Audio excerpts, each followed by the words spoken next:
record. Yeah. I'm also recording. Greetings.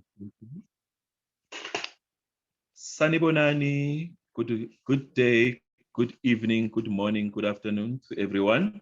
This is the Wellbeing Network Diaries, Part 1. Part 1, Series 1, Session 1, the first in the Wellbeing Network Diaries series. I am Menzi Maseko, and this is the first broadcast by the Academy in partnership with Green Ankh Works. So the podcast will be called Wellbeing Network Diaries, and we will be focusing on the lives of leaders and healers in our communities, those who are dedicated to promoting holistic well-being in their communities and networks, both locally and globally. So the first podcast is basically our interview with the founder of the Academy. She will be having, Lindelwa Nxele will be in conversation with Menzi Maseko, the founder of Green Ankh Works.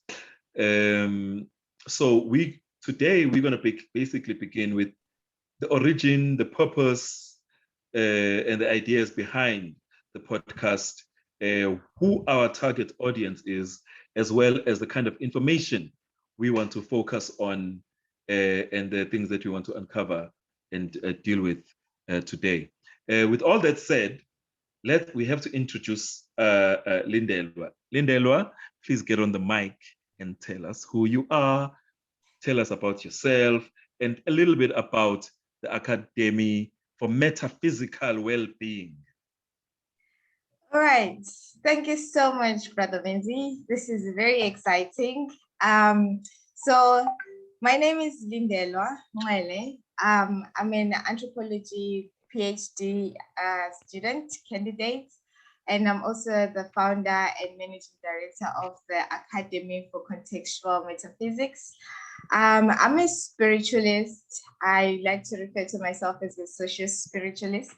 I'm an activist, a researcher, a writer.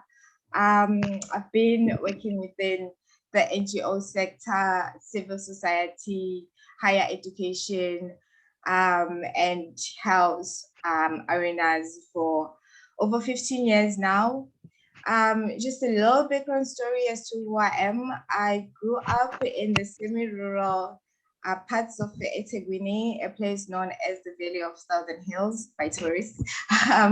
But the locals call it Swanyeswapos Hill. I guess like my maternal family was traditional and matriarchal, and my paternal family was patriarchal and Christian. I guess they still are, because most of them are still alive. So from a very young age, I was exposed to different lifestyles and beliefs.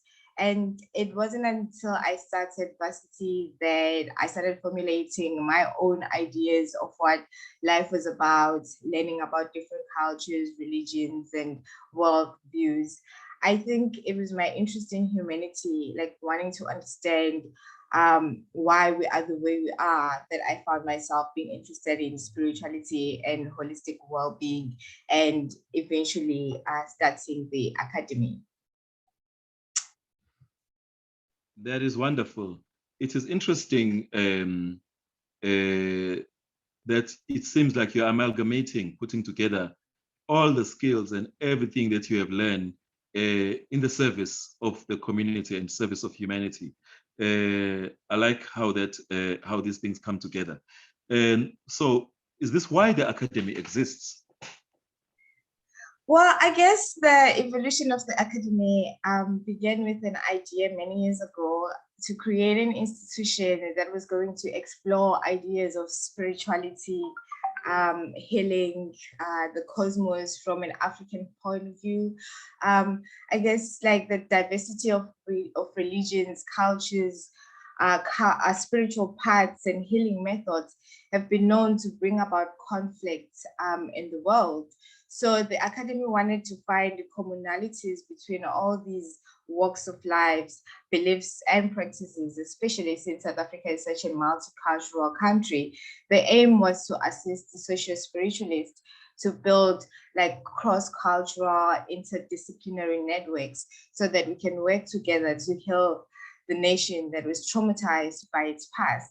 So networking is a skill that needs to be acquired. So the Academy aims to equip its members with these skills so that we can take up spaces and advocate for our initiatives, especially those that are focusing on holistic well-being.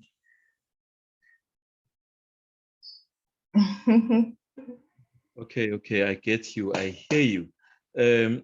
So it seems to me you are answering also exactly why you think an organization like this was an important thing to set up. Is there a lack of organizations that do this kind of work in your community? Yes, I would say so. I think really what, lacking. excuse me? No, I was asking whether you are feeling a gap. You recognize the gap, and are you feeling it? And okay, maybe I'll answer this question towards the end of our conversation because it's a question of whether organizations like this exist, or if they do exist, are they fulfilling their mandate or they are not? But if they were existing and fulfilling their mandate, I don't think we would be sitting here having this conversation. That's very true. But just to touch on it a bit, I guess that's the reason why I felt like I needed to start this organization. But again, it was also a learning process for me. I guess I just wanted to create a platform where I could also get to know about such organizations if they existed, and learn how they were doing, you know, their work and how we could work together, because in the spaces that I was occupying, they were not very common or popular. So there was very much a gap, but I don't necessarily believe that I'm the first one who's doing this. I'd like to think that others are doing it as well. And I'm very much interested in learning about them as well, and learning how to engage with them. But yeah, with regards to just like the Academy and the reason why I felt like I needed to set it up, it's the idea itself. It's founded under the premise that each individual and community has different needs and capabilities, so that ought to be understood from their perspective and context. So through research and experience that has been recorded, there seems to be a dire need to explore solutions to the hurdles that hinder the pursuit of holistic well-being for leaders and healers, especially those serving or based in disadvantaged or precarious settings. So the organization was set up as an entity that conducts applied research so that it can serve the mandate of working in collaboration with the targeted leaders and healers, whilst providing them with a platform to empower themselves by their own standards and values. So we believe that people know what is best for their well-being. They have the ability to understand their challenges and needs, and given the right support and information, they're capable of designing lives that will enhance their well-being in all spheres of life, including spiritual, physical, mental, emotional, and social, cultural, as well as domestic, of course. So allowing them the opportunity to understand their well-being needs, identify and clearly articulate their experiences, and how those experiences influence their well-being. We believe that it would empower them. It would empower them in ways that external aid is not capable of. So as the idea of the Academy evolved, we ended up registering it as a nonprofit company dedicated to working in partnership with various entities to explore and promote networking and holistic well-being. We aim to tap into indigenous and spiritual knowledge and practices to understand holistic well-being and bring together key players in the field. And as I said, that it's important for us to know who else is doing this and how they're doing it and how does it work in their context. But context is very important because it might work in their context, but not necessarily work in ours. So each space and each context needs to be seen and approached from its own unique standpoint. Yeah, I don't know. I think I answered that question. Yeah, you've answered it. You've answered it plus. So there are, I could say, partners and people that you could call those who live the experience of being in the front lines of healing, and they find themselves quite vulnerable a lot of times to a lot of exploitation, and also they find themselves vulnerable to social, how can I say, social ills, for example, certain like poverty, crime, and certain things. That you find that a person is a leader and a healer and is an asset, a good resource to the community, yet at the same time, they do not have the means to fully realize their vision or fully perform their duties, to society. Yeah. So I'm asking myself, who are these players that work well with the Academy for Metaphysical Wellbeing? All right. Well, our target audience, okay, players, they include indigenous healers, like faith and spiritual healers, well-being activists, alternative health therapists. So we're talking about massage therapists, we're talking about yoga instructors. So like people who are pushing the agenda of holistic well-being. And in addition to well-being specialists, the Academy aims to engage social leaders and social entrepreneurs. And we included social entrepreneurs because they are also leaders in their own way, and they provide services in communities that empower their people, like economically in some way or the other.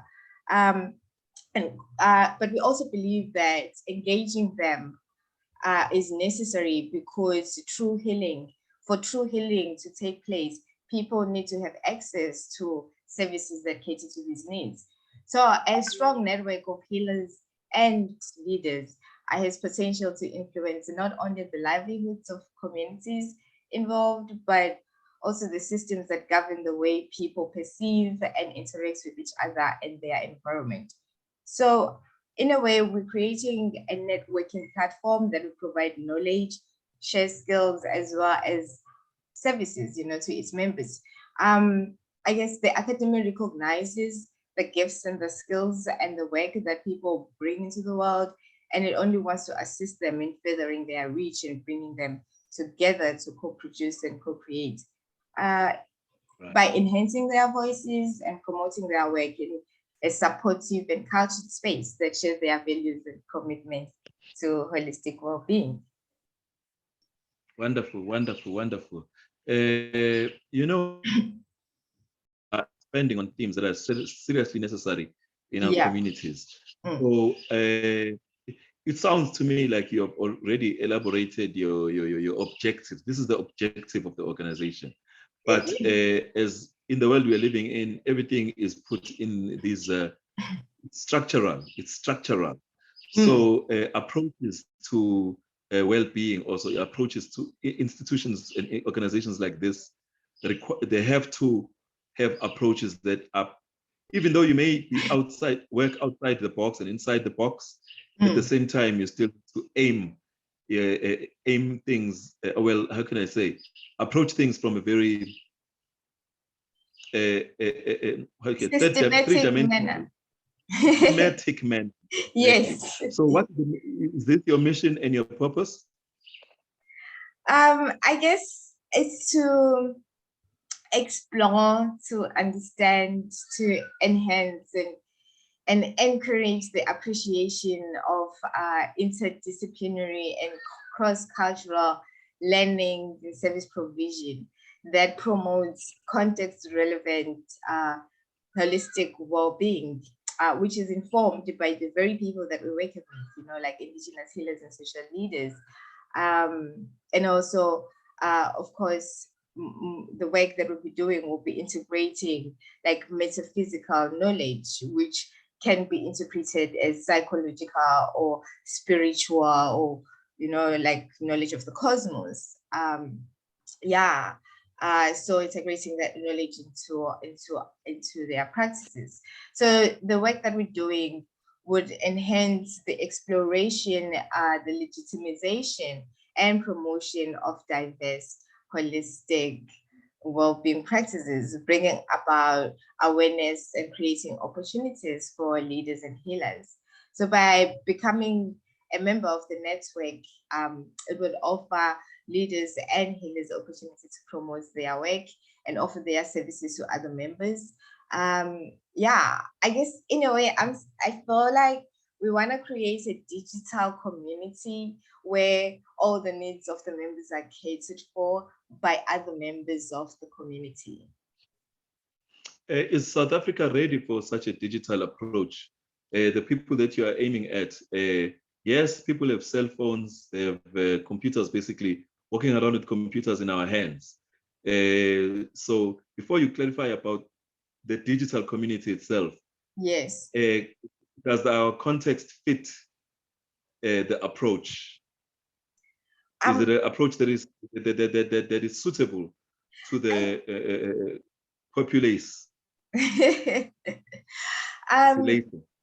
think for me to answer that, I need to kind of go back to how to when the academy actually started practicing. It was during the restrictions and lockdown times, posed by COVID. So around the time, we were not really able to move around as much as we wanted to, and everything was moving to the digital platform.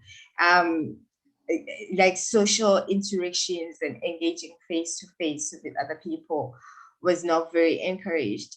But at the same time, there were still all these needs. We were still going through all these challenges. We still wanted to engage with other people and learn from each other.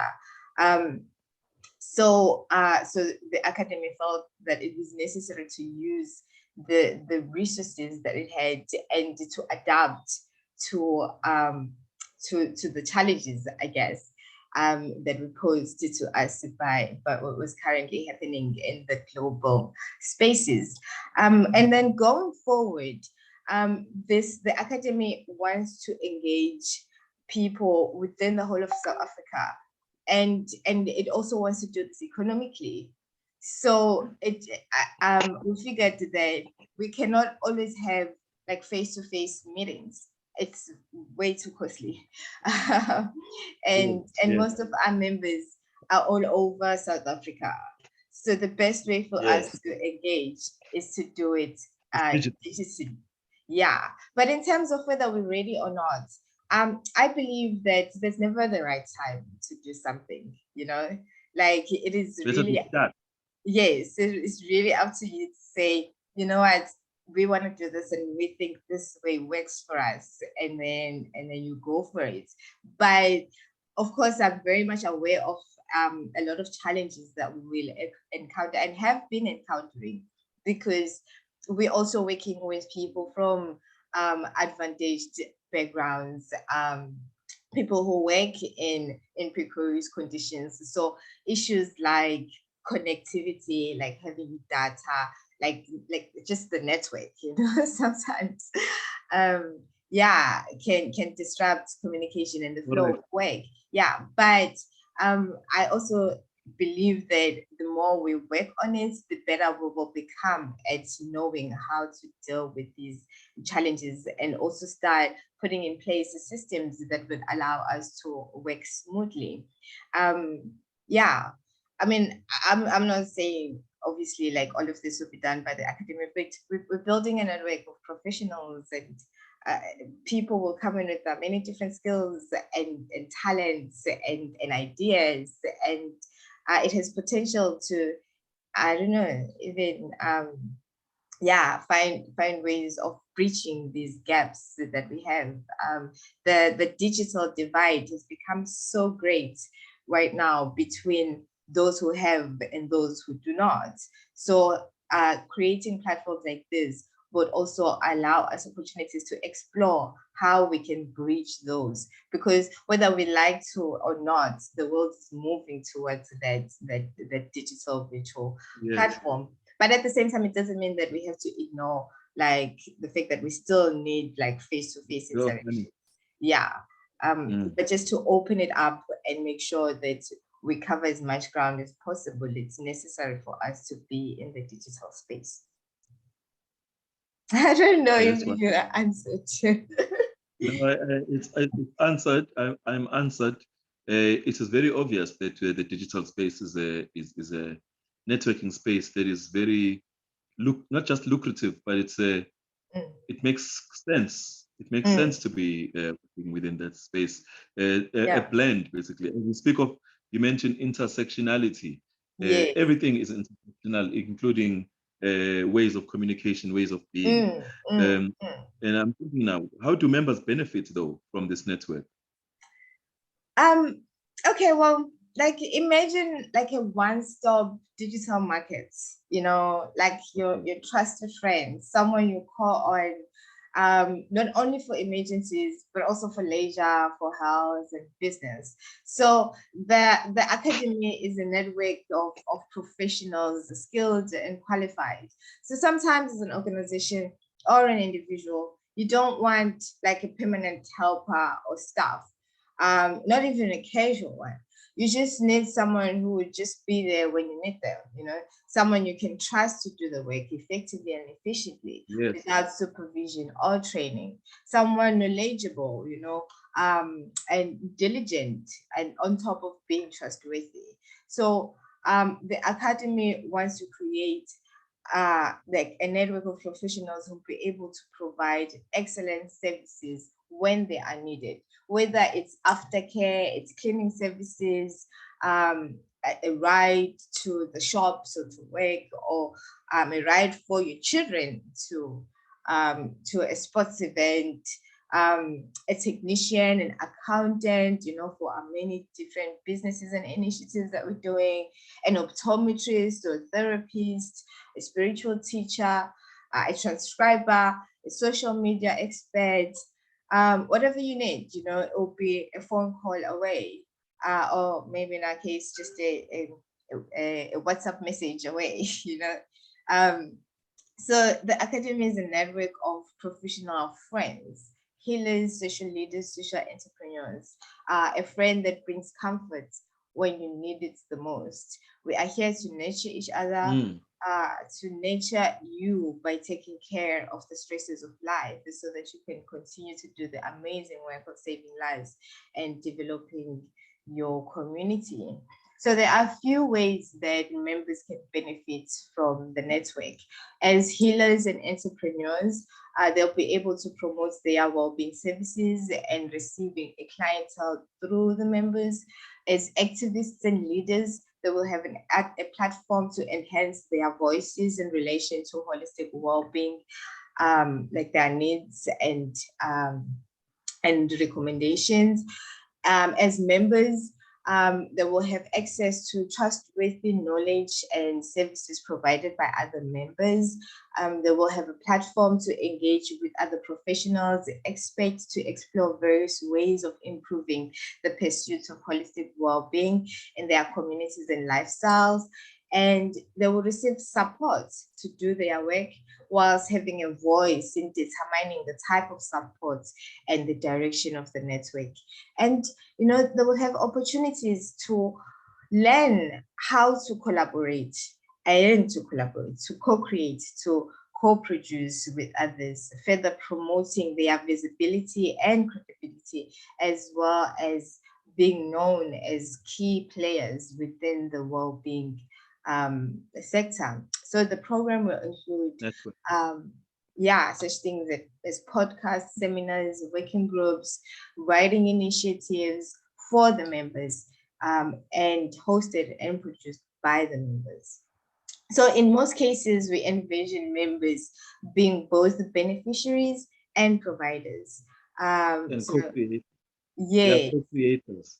co-creators, exactly. So it's a community of friends and family who know and trust each other, working together to uplift each other, whilst documenting and sharing their experiences in the world, spreading the notion of networking and holistic well-being.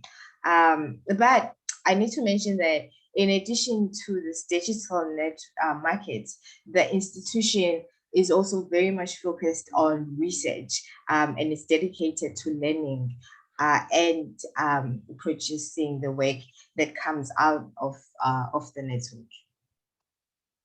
Oh, wonderful, wonderful, wonderful. Yeah. This is very progressive. It's a very progressive move, I must say. What Thank would be you. your definition, though? What would, yeah, thank you, thank you. I'm just thinking now as you are speaking, many people sometimes when they listen to us speaking, us who love books, who love learning, who are very much engaged with our intellectual selves. Everyone has an intellectual ability, but there are those who hone it and there are those who neglect it. This is just my opinion. And there are those who do not have an opportunity or have not been led towards using whatever small or big opportunity to enhance their learning. When people speak, people can do that, but then they can still be left with, they can listen to us and still be left with the elephant in the room. What is exactly is holistic well-being? And I need to define this from both an academic, a researcher's point of view, but also from a layman's point of view. I hear you. I think just well-being in layman's terms, it talks to a feeling. You're free to use the yes. Sorry, say that again. You're free to use a definition from Nguni. You are free to use also to include a definition in Nguni language if you so feel. Okay. Like I would say ukuphila kahle or inhlala kahle. As a Zulu, I would use the word inhlala kahle. Inhlala kahle. Yes. Yeah. Yes. Ukuba nempilo. But then I let you define it for my friend. You know? Yeah. Ukuba nempilo egcwele. Yeah, like ukuzizwa feeling well. Uphelele. Uphelele. Yeah. So uphilile. Uphilile. Ugcwalisekile. Wanelisekile. You see, that definition, we have to define it for our people who do not speak our home language. Yes. That word, waneliseka, has something to do with being fulfilled. It has something to do with fulfillingness. Yes. Having a feeling contentment. And contentment. And it's a condition that is not just easily reachable. It is something that requires some work to achieve because we are living in a world which is out of balance because of different systems, whether it's the exploitative capital or exploitative environmental factors. So it's kind of like a return to the center, a return to well-being. Very well so said. Thank you. Very well Thank said. you for those definitions. Thank you. Thank you for those definitions. Anything more you want to add in terms of what it is?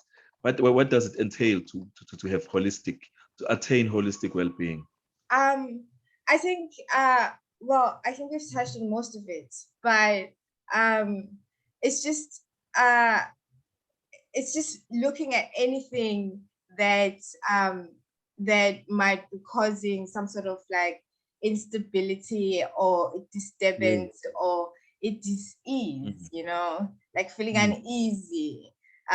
So when we're talking about holistic well-being, it's that sense of feeling well, like all around, knowing that you are cared for, you are appreciated, you are recognized and inspired, to live a healthy and fulfilling life that is full of opportunities.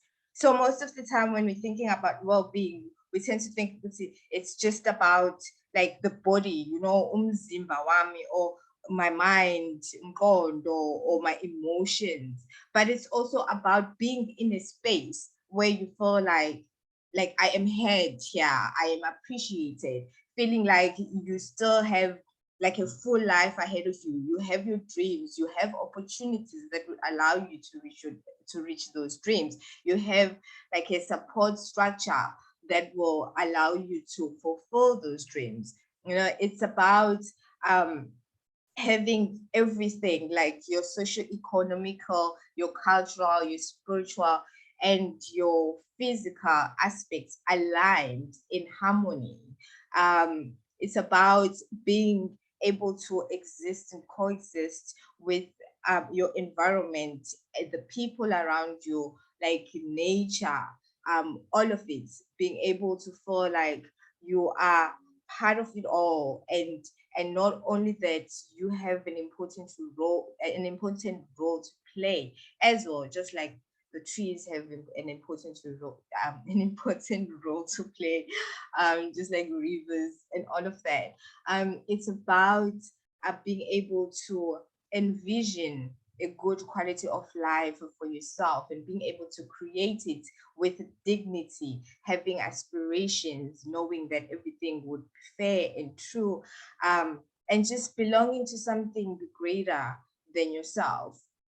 So it's basically just people being able to regain control of themselves and gain trust in their own abilities, and like their own ability to take care of themselves and their communities, but also learning to trust others, you know, that they will be there for them when they need them to be, because we are community. interconnected. Yeah, the community.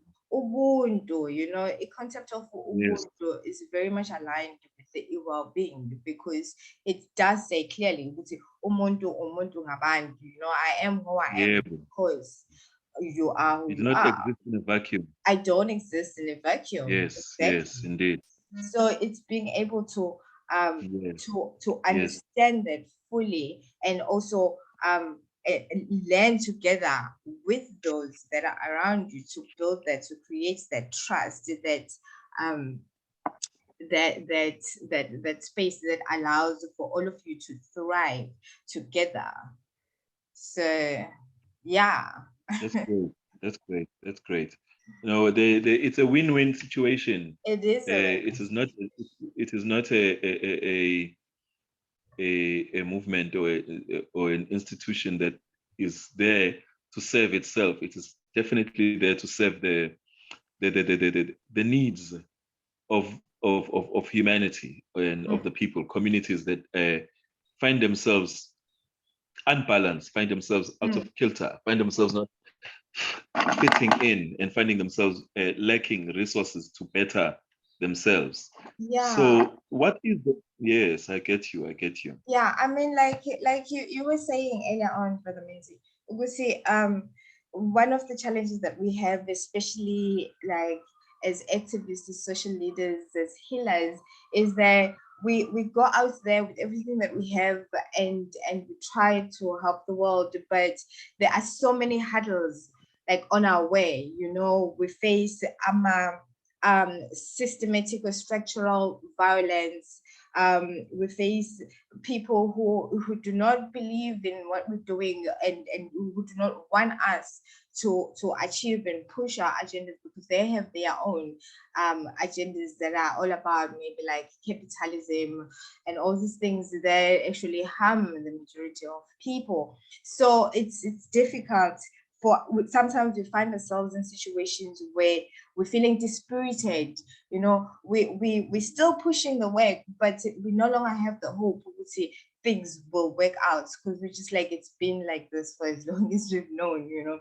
What makes us think we would say our 2 cents or our contribution will do anything to change what's happening? But knowing that you are not alone at this, like working proactively with others who share, you know, your vision, it empowers you, it fills you with inspiration, gives you that energy to be, that will, you know, to be always pushing, and you tend to see the results, you know, and seeing that makes you start believing in yourself and your own journey, you know, that you're actually at the right place and you're doing the right thing, and that you should continue regardless of the struggles that you come across.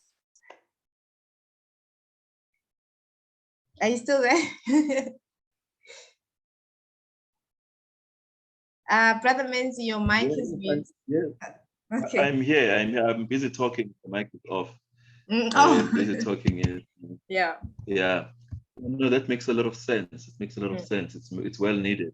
The gods know we need this. So what would you be your final words? I don't want to use the word final. I would say the closing words, the closing remarks, because final words have a connotation of finality. We know that this is a journey that is just beginning. Yeah. This is a journey that is just beginning. Okay, I guess what I want to say, excuse me, what's happening now? I should drink some water before I continue with my final week. All right. Water is life. Less and sanctified. Indeed. Yeah. I think it's important for us to learn to be open and honest.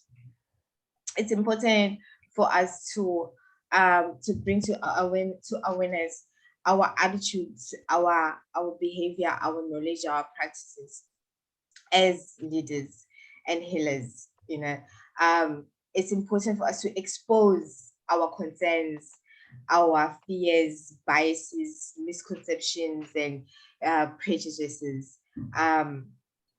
It's important to envision a better world together.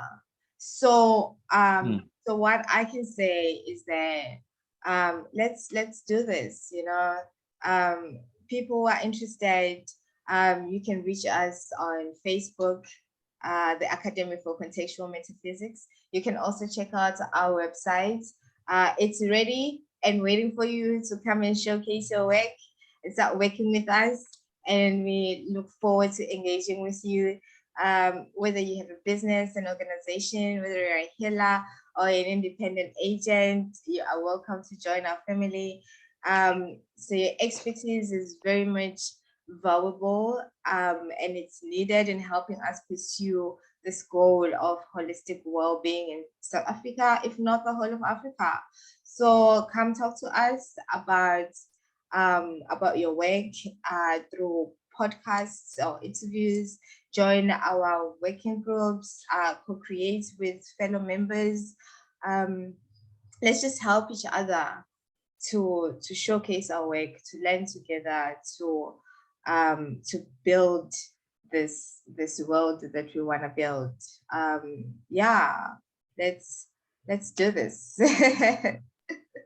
Wonderful. That's wonderful. Isimemo, this is an invitation to co-create a better world. We are living in a world where one of the highest, even governments have recognized that the highest threat to humanity is not just a lot of these nuclears and all these things.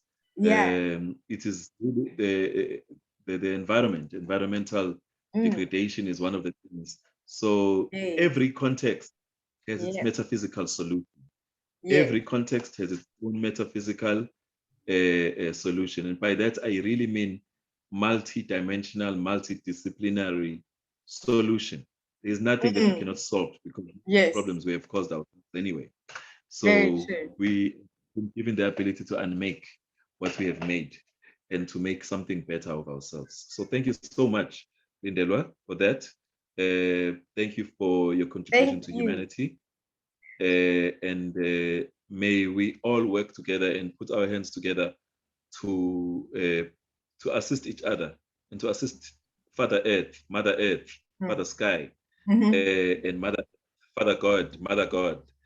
And beyond our religious practices, beyond our whatever context, it is important to push this as one. Yeah. Thank you so much. Thank you so much, Brother Menzi. And just to add that you know, there are a lot of people who are like interested in engaging others, in working with others, but they just don't know how. You know, it's very difficult for someone to pick up a phone or send a message to another person and say, hey, can you help me with this? Can you give me some information around this? Can we work together on this? So I'm very grateful that I'm doing this with you, because I'm also very much one of those people who tend to be hesitant in doing things like this. But having you as part of our network, and also of course our board member and our co-creator in the academy, has been very helpful. So I just want to say to people out there that it's not that we're coming to you with all the answers. We are also learning, and we're also finding our ways, but recognizing the skills that each one of us has, and be able to depend on them to help us to help us develop these skills. It's one of the reasons why we're doing what we are doing. And honestly, working with like you, Brother Menzi, has been mind-blowing for me. And I just want to encourage everybody you don't even have to know what you're doing or how to do it. This is the platform where you can learn how to do all of that. You will have the support. Make the initiative. Hey? Take the initiative. Make the initiative. Take the initiative. Both of it works actually. Yes, yeah. Exactly. Just if you feel the calling or the call, just come through, and we'll find a way of working together. So thank you, brother. And thank you, everyone. Thank you. Okay, thank you. Have a great day. May everyone enjoy this work and join us as we endeavor in this work. Indeed. Good day. Good day. Thank you. Bless. Bless it. Okay, so I've stopped recording. Wait.